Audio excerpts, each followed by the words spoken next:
Welcome back students, आप सबका स्वागत है आपके अपने प्यारे यूट्यूब चैनल पे। आज के इस वीडियो में मैं आपको डिस्कस करूंगा एक स्टोरी बहुत ही शानदार स्टोरी जो आप सबके लिए बहुत ज़्यादा इंपॉर्टेंट हो जाता है। Kali and the red snack ये स्टोरी है, बहुत ही इंपॉर्टेंट स्टोरी है। इसको हम लोग पॉइंट वाइज डिस्कस करेंगे और हर एक पॉइंट जो है मैं आपको कवर करने का प्रयास करूँगा इस स्टोरी के। तो आप देख लें, काली एंड द रेड स्नैक जो है ये स्टोरी इंटरेस्टिंग है। चलिए हम लोग डिस्कस करते हैं। काली एंड द रेड स्नैक, देखिए इस स्टोरी को जे वाइटिकर ने लिखा। जे वाइटिकर जो राइटर हैं उन्होंने लिखी है Kali and the red snack ये स्टोरी। देखिए स्टोरी को हम लोग पॉइंट वाइज डिस्कस करते हैं, आपके सारे डाउट्स जो है क्लियर हो जाएंगे और जितने भी ऑब्जेक्टिव प्रश्न होंगे सारे यहाँ से कवर हो जाएंगे ना। देखिए पहला पॉइंट हम लोग डिस्कस करते हैं, story about a boy named Kali. ये जो स्टोरी है Kali and the red snake, एक लड़के की कहानी है जिसका नाम काली है। एक लड़का की कहानी है, उस लड़के का नाम है काली, उसी पे ये कहानी पूरी तरह से बेस्ड है ना। फिर नेक्स्ट हम लोग डिस्कस करते हैं Irula tribe of Thiruvallur district of Tamil Nadu. ये आखिर क्यों जिक्र हुआ है इस स्टोरी में। देखो ये कहानी चूँकि इसी एरोला ट्राइब के बारे में है, जो थिरुवल्लुर डिस्ट्रिक्ट ऑफ तमिलनाडु का एक ज़िला है थिरुवल्लुर, वहाँ के एक ट्राइब है। ट्राइब का मतलब होता है एक समुदाय, जिस समुदाय में लोग रहते हैं, अलग अलग समुदाय के लोग रहते हैं। तो एरोला ट्राइब भी है, एक समुदाय है जिसमें लोग रहते हैं, तो उसका जिक्र इस स्टोरी में किया गया है। और ये काली जो है ना इसी ट्राइब से बिलोंग करता है, इसी ट्राइब से वो है, एरोला ट्राइब से है ये काली और इसकी पूरी फैमिली है ना। तो एरोला ट्राइब से जो थिरुवल्लुर डिस्ट्रिक्ट है तमिलनाडु में, वहाँ की ये स्टोरी है। अब एरोला पीपल क्या करता है, एरोला पीपल जो है ना काफ़ी ज़्यादा फेमस होता है for snake catching. Irula tribe के लोग जो है ना वो सांप को पकड़ते हैं, यानी उनका पैसा जो है, उनका रोजी रोटी जो है सांप को पकड़ना और उसे बेचना। जैसे पॉइजनस स्नैक होते हैं, जहरीले सांप, उसको पकड़ते हैं और उसे जो है बेचते हैं, है ना। तो ये एरोला ट्राइब के लोगों की जो पैसा है वो ये है। फिर हम लोग देखते हैं आगे, पॉइजनस स्नैक कॉस्ट 150 पर स्नैक। देखो ये इसलिए फेमस है क्योंकि एरोला ट्राइब के लोगों की जो पेशा है वो सांप को पकड़ना है और सांप पकड़ करके उसको जो बेचते हैं और उससे जो पैसा होता है उससे उनका अपना जीवन यापन यानी भरण पोषण होता है अपने पूरे फैमिली का। तो काफ़ी ज़्यादा इंगेज रहते हैं वो सांप पकड़ने में, चाहे छोटे बच्चे हो या फिर बड़े बूढ़े जो भी हैं। उस ट्राइब के लोग, उस समुदाय के लोग जो है सांप को पकड़ने में ज़्यादा इंटरेस्ट रखते हैं। तो काली भी उसी समुदाय से बिलोंग करते हैं, उसके फादर और काली जो है सांप को पकड़ते हैं और उसे जो है जो भी पॉइजनस स्नैक होते हैं उसे वो बेचते हैं। हर एक पॉइजनस स्नैक का 150 रुपये मिलता है। देखें हर एक पॉइजनस जो स्नैक होते हैं उसके 150 रुपये मिलता है, हर एक जहरीले सांप के 150 रुपये। बहुत ही इंटरेस्टिंग ये स्टोरी है। उसके बाद क्या होता है कि काली का एडमिशन हो जाता है स्कूल में। देखो काली का इंटरेस्ट तो है सांप पकड़ना, जिससे वो अपने फादर के साथ जाते हैं, सांप को पकड़ते हैं। लेकिन अब काली को जो है ना उसके फादर एडमिशन करा दिए हैं स्कूल में एडमिशन करा दिया, तो काली को ज़्यादा पसंद नहीं है स्कूल जाना। एक्चुअली वो स्कूल जाने के क्रम में उसको लगता है ये आफत भरी चीज़ है स्कूल जाना, इससे बढ़िया तो मुझे अच्छा लगता है सांप को पकड़ना।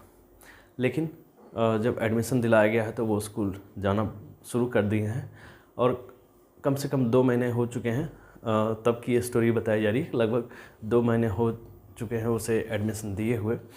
फिर क्या होता है कि वो लगातार स्कूल आना जाना करने लगते हैं। उसे काफ़ी ज़्यादा दिक्कत तो होती है लेकिन फिर भी वो स्कूल जाते हैं, है ना। फिर क्या होता है, फर्स्ट डे ऑफ स्कूल, जैसे स्कूल का पहला दिन होता है तो पहला दिन में बहुत सारी चीज़ें जो है उसे सीखनी समझनी पड़ती है। जैसे स्कूल के जो क्लास होते हैं, क्लास में पहला दिन में जितने भी नए बच्चे आते हैं उनका 3 चीज़ें बतानी पड़ती हैं उन लोगों को। जैसे अपना नाम, विलेज का नाम और फादर्स ऑक्यूपेशन, यानी अपना नाम क्या है, गांव का नाम क्या है और फादर का ऑक्यूपेशन यानी फादर का पेशा क्या है, फादर का जो काम धंधा है वो क्या है। तो जितने भी बच्चे वहाँ पे मौजूद रहते हैं सभी अपना अपने हिसाब से बताते हैं, जिनका जो नाम है, गांव का नाम है और फादर का ऑक्यूपेशन, कोई बस ड्राइवर है, कोई बस कंडक्टर है, इत्यादि डिफरेंट चीज़ें जो है अपने बताते हैं जो उसके फादर करते हैं।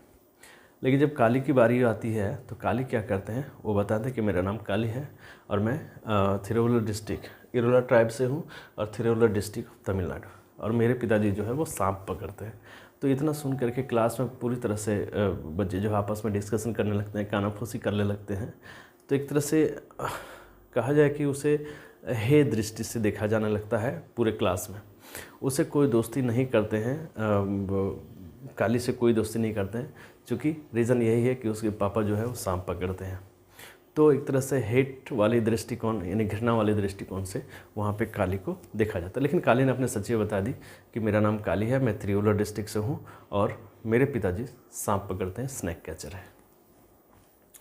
फिर हम लोग आगे डिस्कस करते हैं special lunch time. Special lunch time मैंने इसलिए दिया है क्योंकि ये काफ़ी ज़्यादा हाईलाइट किया गया है इस चैप्टर में कि स्पेशल लंच टाइम, जब स्कूल में टिफ़िन होते हैं तो सारे बच्चे बाहर आ जाते हैं, कोई दीवार पे, कोई बैठने वाली जगह पर बैठते हैं और अपने अपने लंच को खाते हैं। कोई इडली लाते हैं, कोई समोसा लाते हैं, कोई चनाचूर वगैरह जो भी चीज़ें होती हैं उनके घर में देते हैं, वो सभी चीज़ें लाते हैं। लेकिन काली के लिए जो स्पेशल लंच होता है वो होता है फ्राइड टर्माइट्स।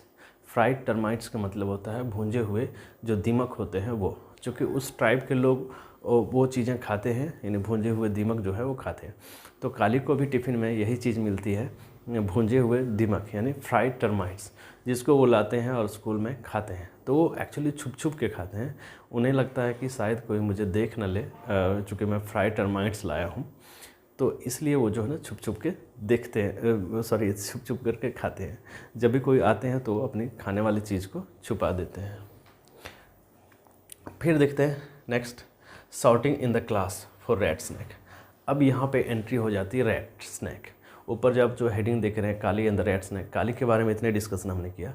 रैट स्नैक जो होते हैं वो चूहे खाने वाले सांप होते हैं, है ना। तो काली और चूहे खाने वाले ये सांप की कहानी है। और फिर अचानक जो है, जैसे लंच टाइम का जिक्र हमने किया, उसके बाद जो है कुछ समय बाद पूरे क्लास में शॉटिंग होने लगती है। शॉटिंग का मतलब होता है शोरगुल, हल्ला गुल्ला खूब होने लगता है। इधर से उधर बच्चे जो है अस्त व्यस्त होने लगते हैं। आखिर क्या बात हुई भाई, सारी जगह ये जो खबर है निकल के आने लगती है कि भाई उस क्लास के बच्चे इधर उधर दौड़ रहे हैं, घूम रहे हैं। हुआ क्या था, एक्चुअली क्लास में एक रैट स्नैक जो है वो आ गया था। एक्चुअली उसका जो रूट था, रैट स्नैक का जो रूट था वो डाइवर्ट हो गया था, और वो जो है ना अच्छी तरह से सूंघ, रैट स्नैक का एक खूबी क्या है कि वो चीज़ों को सूंघ करके जाते हैं। तो यहाँ पे रैट स्नैक क्लास में इसलिए आ गया था क्योंकि उसे लगा था कि शायद यहाँ पे रैट मिल जाएगा, तो इस कारण से वो सांप जो है क्लास में पहुँच गया था। और ऊपर के जो बीम थे उसमें सांप जो है कॉयल कर गए थे। कॉयल का मतलब होता है लपेट देना अपने आप को, है ना। तो ये चीज़ देख कर के पूरा स्कूल के जो बच्चे हैं और क्लास के बच्चे जो हैं वो काफ़ी ज़्यादा डिस्टर्ब हो रहे थे। इवन जो टीचर थे उस क्लास में वो टेबल के नीचे छुप गए थे और उन्हें काफ़ी ज़्यादा दिक्कत हो रही थी। डर के मारे सारे बच्चे इधर से उधर घबरा रहे थे, जा रहे थे, आ रहे थे। फिर क्या होता है, Kali comes into the action and saves all the students. देखो अब जो है ना काली की बारी आ जाती है। जैसे फर्स्ट डे ऑफ स्कूल उसने बताया था कि मैं इरोला ट्राइब से हूँ, मेरी फैमिली जो है सांप पकड़ते हैं। अब काली को यहाँ एक्शन में आना था। क्यों आना था? क्योंकि सारे बच्चों की उसे हेल्प करनी थी, सारे बच्चों को बचानी थी। एक्चुअली रैट स्नैक ज़्यादा पॉइजनस होता नहीं, लेकिन काफ़ी ज़्यादा खतरनाक होता है। तो अब काली एक्शन में आता है और उस सांप को अपने जो तरीके हैं सांप पकड़ने के, उससे वो पकड़ लेते हैं सांप को और उसे रख लेते हैं ना। और फिर उसको कहाँ दे देते हैं? वेंडलूर जू, जो कि चेन्नई में है। चेन्नई में उस सांप को पकड़ करके दे दिया जाता है, भेज दिया जाता है। और उससे जो पैसे होते हैं अपनी फैमिली के लिए बहुत सारी चीज़ें वो खरीदते हैं। इवन जितने भी इसके पहले सांप पकड़ते थे उससे, जैसे बच्चों के कपड़े, खाने का सामान इत्यादि सारी चीज़ें वो खरीद करके लाते थे। तो इस तरह से कहानी का एंड हो जाता है। शुरुआत में काली के कोई दोस्त नहीं हुआ करते हैं। क्यों? क्योंकि वो इरोला ट्राइब से बिलोंग करते हैं। लेकिन जब काली की इस तरह की एक्टिविटी होती है तो सारे बच्चे उसके फ्रेंड हो जाते हैं और ज़ोर ज़ोर से उसके लिए क्लैपिंग होती है कि आपने एक ब्रेव काम किया है। तो इस तरह से कहानी का एंड होता है। काली जो है इस कहानी का, काली एंड द रैट स्नैक का इसका हीरो है। जे वाइटेकर ने बहुत ही खूबसूरती के साथ काली का वर्णन किया है और इरोला ट्राइब के लोगों का वर्णन किया है। So thanks for watching, wait for the next video.